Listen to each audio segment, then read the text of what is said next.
What's up guys, welcome back to my channel. If you're new here, I'm Daisy, and today I wanted to show you guys my favorite at-home workouts, especially because it's quarantine and I know how important it is to stay in shape, especially for your mental health and to look good and feel good. Also, all of these exercises are kind of geared to give you more of a cinched waist rather than building your obliques outward, because I notice a lot of times people will be wanting like a smaller waist and they'll be doing all these exercises that actually build your obliques outward. So I try to stay away from any sort of planks or any sort of exercise that really targets your obliques, because that's just not my favorite.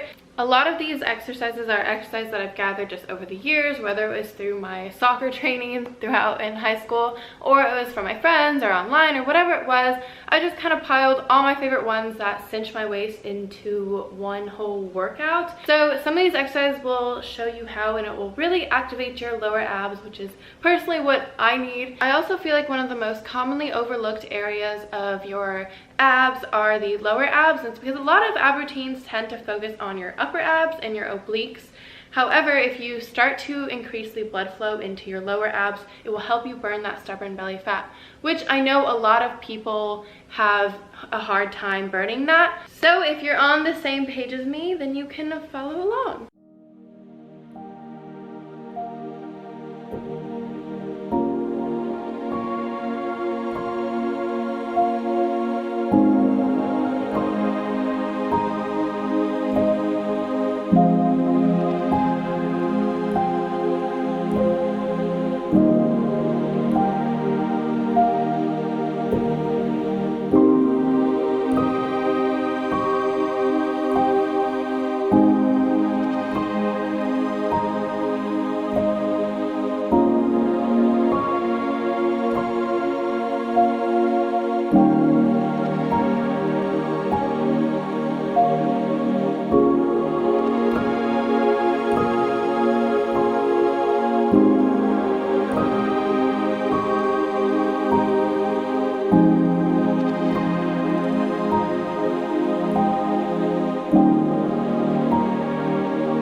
Alright, I hope you guys enjoyed this video.